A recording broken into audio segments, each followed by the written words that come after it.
Continuamos en Salud Hoy y ahora vamos a hablar acerca del bullying y del mobbing, una problemática de nuestra sociedad y también del mundo.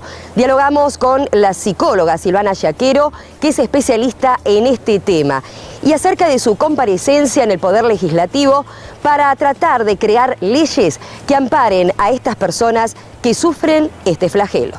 El mobbing, el bullying, grandes problemas de nuestro país, porque puede llegar a afectar psicológicamente a un ser humano, dejarlo prácticamente sin saber qué hacer. Exactamente, el diagnóstico de lo que genera esta tortura psicológica, sistemática y repetitiva a lo largo de un tiempo es lo que se llama síndrome de estrés postraumático, que es lo mismo que genera una catástrofe, una violación, un abuso sexual, un copamiento, o sea, la herida en el aparato psíquico paraliza a la persona totalmente y puede llegar a generar cambios estructurales crónicos. Entonces, hoy en día, por suerte, ya hace varios años me certifiqué como terapeuta en MDR y eso me permitió sacar a las personas de esa indefensión, curar esas heridas en poco tiempo. Son tratamientos relativamente cortos, estamos hablando de 3 meses más o menos de tratamiento, y la persona, al poder salir de esa indefensión, expulsar la culpa que ha internalizado, logra empezar a visualizar que ella vale, recupera su autoestima y empiezan a encontrar salidas. Lo mismo los niños, con los niños a veces hasta más rápido es todavía curar esa herida. ¿Cuál es la satisfacción que siente la persona cuando hace bullying o mobbing? La satisfacción de hacer sufrir a otro. Esa es la satisfacción, o sea, cuando estamos hablando de personas que hacen mobbing o bullying, estamos hablando de personas psicopáticas, depredadores sociales, que se van especializando con los años, y ellos lo que buscan es depredar, es lograr sus propios beneficios y ventajas, por eso decimos que ascienden como burbujas, y disfrutan mucho de ver sufrir al otro. Por eso uno de los consejos que yo les doy es no darle el gusto de notar que ellos noten ese sufrimiento, ¿verdad? Porque ahí se potencian y crecen. Ellos saben muy bien lo que están haciendo, manejan muy bien la norma, saben lo que está bien y lo que está mal, sí no se reconocen ellos como psicópatas, pero sí saben muy bien el daño que causan y lo que logran con eso, que en definitiva es avanzar pisoteando a otros, ¿no? Me imagino que cada uno tiene que tener su método, su técnica, ¿no? Algunos que lo deben de hacer un poco más fuerte, otros más con la parte más buena, más sutil. ¿Cómo detectar de repente cuando una persona tiene esas intenciones? Mira, el más peligroso de todos es el que tiene características narcisistas, porque justamente es muy seductor, se disocia muy bien. Yo siempre digo que la parte más oscura de él solo la conocen sus víctimas, entonces nadie les cree, porque son personas encantadoras, con familias armadas, que van a la iglesia, que son líderes carismáticos. Entonces, claro, la persona cuando va a denunciar, evidentemente, a pesar de ella estar ya desprestigiada y satanizada, ya nadie absolutamente le cree porque, bueno, esta persona no puede ser, ¿no? Después hay otro tipo que es más paranoide, que es más fácil de detectarlo porque son más agresivos, son más directos, más violentos, son esas personas que sienten que cualquiera los puede atacar, cualquiera se puede convertir en una amenaza para ellos, entonces lo que hacen es estar siempre ellos atacan primero, ¿no? Entonces son más ese tipo de personas que por ahí decimos que es más agresivo, o le llaman bipolar, o que hoy no tomó la pastillita, porque si bien por momentos tratan de seducir, no les sale muy bien, y eso hace que sean más fáciles de detectar. Lo que hay que tener en cuenta es que cuando en un equipo, en un grupo, hay una persona con características psicopáticas, tú imagínate que en la población cada 100 personas, 6 tienen estas características, ¿tá? Hemos crecido de 3 a 6, ¿tá? Que es un número muy significativo. Lo que tenemos que darnos cuenta es que cuando descubrimos una persona así, por ejemplo, si a mí el empresario no me cree después de hacer un perfil de la persona, lo que hago es, bueno, búscale o perversión o corrupción, porque siempre son personas que son corruptas, si bien se venden muy bien y creen que tienen la empresa al hombro, es mentira. Lo que ellos hacen es sacar sus propias ventajas y beneficios, y esta parte de ellos queda muy tapada, ¿no? Esta parte de la corrupción y también la perversión sexual. Por lo general son personas que acosan sexualmente dentro de la empresa y que después deriva en acoso laboral para desprestigiar a quien ha acosado para que no le haga la denuncia, ¿no? ¿Se está legislando aquí en el Uruguay con respecto a esto? Porque es un tema delicado y se supone que a nivel de Estado tiene que tomarse también ciertas medidas. Claro que es un tema delicado. Tú date cuenta que, por ejemplo, en los casos de bullying, el 19% de los suicidios en adolescentes y niños es por bullying. En el Uruguay hoy estamos siendo el primer país en suicidio en Latinoamérica, siendo los hombres el mayor factor de riesgo, y los hombres son los que menos consulta cuando sufren de esta patología social. A mí me llamaron el 24 de julio, fue de la mano de Lourdes Rapalín, que fue quien me abrió las puertas, y bueno, fui a plantear al Senado de qué estábamos hablando cuando hablábamos sobre todo de mobbing, porque la idea es, parece que sensibiliza más el tema mobbing que bullying, cuando tendría que ser al revés. Entonces, bueno, la idea fue entrar por el tema mobbing, y cuando ya hablamos de prevención, ahí empezar a hablar de bullying y poder legislar en bullying también. Hay 4 proyectos de ley en el Uruguay, todos han quedado absolutamente trancados, yo lo he leído a todos, son muy precarios, están muy limitados, porque solamente se fijan en la sanción, y acá cuando ya llegamos a la sanción, a la denuncia, todos hemos perdido, ya tenemos un equipo dañado, una persona que probablemente se enfermó, se suicidó, con enfermedades realmente graves a nivel físico. Entonces lo que yo traté de explicar primero, que esto no tiene que tener una bandera política, porque acosadores hay en todos lados y víctimas también, que es un tema puramente humano, que hay que trabajar mucho en darle visibilidad a esta dinámica, porque es una dinámica tan perversa que la gente normal no la puede creer. Y la prevención justamente no solamente está en el bullying, sino que está en hacer conciencia para que no haya cómplices silenciosos.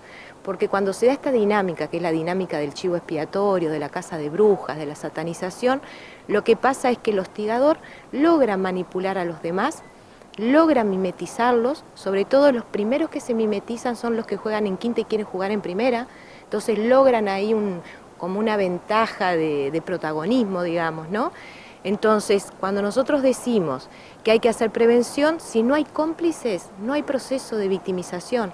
Por lo tanto, cuando nosotros empezamos a sacarle el velo a esta maldad, empezamos a darle luz, empezamos a tomar conciencia, como cuando doy diferentes capacitaciones en diferentes lugares, la gente empieza a darse cuenta que muchas veces forma parte de un GAN de acoso sin tomar conciencia de eso, por la manipulación, porque lo que hace el hostigador es, por un lado, generar mucho miedo. Esta tortura psicológica es una tortura que es como un gas paralizante, entonces la gente no se anima a denunciar, y por otro lado sumar a otros creyendo que la víctima es merecedora de lo que se le está haciendo, ¿no? Nosotros solemos creer que cuando todos están en contra de uno estamos frente a un culpable, y en realidad es el chivo expiatorio, es el que se hace cargo de todas las miserias del equipo, digamos, ¿no? Entonces todos quedan tranquilos.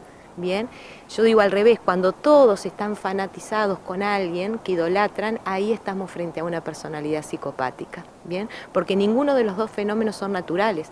Nosotros tenemos gente que nos puede querer y gente que no nos puede querer, pero no todos pueden querer a una persona y no todos pueden odiar a una persona.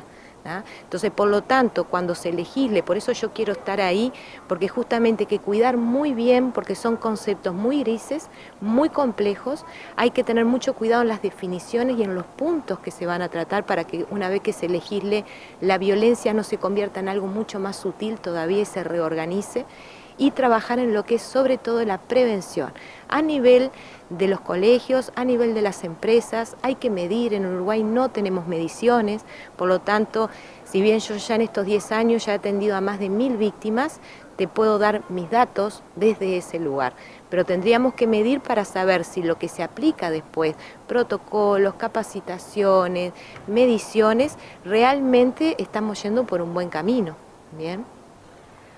Lo más preocupante es que niños haciendo bullying, ¿no? Sí. Es preocupante, porque más allá de que las personas adultas también es preocupante, pero niños. Sí, sobre todo vos sabés por qué. Primero es porque nos cuesta mucho pensar, por la sensibilidad que genera, que haya niños con personalidades psicopáticas. Bueno. Los hay. Tenemos que en la población, y lo dice el manual de psiquiatría, entre un 1 y 2% de personas nacen con este funcionamiento que no es como el nuestro, tiene una estructura cerebral diferente. Y después tenemos un montón de niños que se van convirtiendo en psicópatas porque sufren tanto, sobre todo lo que tiene que ver con la violencia y el abandono afectivo, que lo que hacen es apagar la luz del sufrimiento, pero al apagar la luz de una emoción apagan todas las luces. Y esto lo convierte en personas totalmente insensibles, frías, sin empatía, que solamente piensan en ellos. Y a su vez el hecho de que empiecen a hacer bullying a otros, lo que hace es que se van como especializando las estrategias. Son niños con un trastorno oposicionista desafiante, que el núcleo es el miedo, no tienen miedo, por lo tanto no internalizan la norma, generalmente torturan animales, de esa manera también se especializan, tienen un montón de síntomas de los cuales se podrían detectar, pero como en el manual no hay el diagnóstico de niños psicópatas, generalmente se los termina diagnosticando con psicosis. Y en realidad ese no es el tratamiento, ¿verdad? Al no ser el diagnóstico no es el tratamiento tampoco. A su vez los chicos que se suman al acoso van aprendiendo que la forma de relacionarse es a través de la violencia. Entonces también reproducen modelos violentos que después los llevan a su familia también. Entonces esto hace que la violencia en sí misma se naturalice. Parece que en una clase cuando todos se ríen de un niño es normal, y los maestros y los docentes miran de costado. Yo siempre digo, cuando se hace un chiste y ese chiste hace sufrir a alguien, deja de ser un chiste. Entonces este tipo de violencia está tan naturalizada, tan banalizada, se justifica de que está de moda, de que siempre existió, o sea, parece que hasta que no haya sangre entonces no intervenimos, ¿no? Porque es una violencia modal y verbal que muy pocas veces llega a la fase física. Yo te diría que solamente en la fase final, en algunos casos asistimos a la violencia física. Entonces, al ser esta violencia tan naturalizada, se reproduce a sí misma. Tú date cuenta que el 48% de los chicos que hacen bullying antes de los 24 años delinquen. O sea que tenemos también un tema social, ¿no? Todas estas patologías de la violencia que se va especializando, porque cuanto más estructura legal se le pone a la violencia física, más crece la violencia psicológica, ¿no? Entonces, si nosotros no le sacamos el velo de naturalidad y empezamos desde niños a cuestionar, como hacen en Finlandia, ¿no? Que el bullying es una materia, ¿verdad? Donde se le explica al niño cómo visualizar esta violencia, cómo no sumarse, cómo uno se mimetiza, cómo contamina como una bacteria. Porque se sabe de que esto no solamente enferma a la sociedad y debilita a los mejores, porque a los que siempre se atacan, yo siempre digo, no hay un perfil de víctima. Generalmente cuando nosotros vemos a la víctima estamos viendo las consecuencias que generó el bullying. Entonces ahí queremos decir que hay una víctima. ¿Por qué? Porque si hay una víctima y hay un perfil, todos nos quedamos tranquilos, a mí no me va a tocar. ¿Ah? Y en realidad no hay un perfil de víctima. Lo que le pasa a las víctimas, lo único que tienen en común es que en algún momento se convierten en una amenaza para alguien, ya sea por envidia, por celos, porque yo quiero ese lugar, porque él es el más lindo de la clase, porque las chicas lo miran a él, en el adulto porque hizo un viaje, porque se casó, porque tuvo éxito profesional. Cualquier cosa puede disparar la furia de una persona hostigadora. Bien, y eso tiene que quedar más que claro, porque si no seguimos justificando esta violencia a través de que la víctima es rara, algo tiene, o bueno, es loca, que es lo que generalmente se piensa, y el fenómeno del mobbing o del bullying es tan perverso en sí mismo, que es un fenómeno donde las causas se convierten en las consecuencias para seguir hostigando. O sea, como la víctima es rara, entonces merecedora de lo que le estamos haciendo. ¿Ah? No, lo que pasa es que el chico tiene problemas psiquiátricos, entonces pobre, él se lo busca. Y en realidad los problemas psiquiátricos vinieron a raíz del hostigamiento que le hicieron, que en la primera fase nadie se da cuenta. Entonces, cuando lo visualizamos, estamos frente a las consecuencias.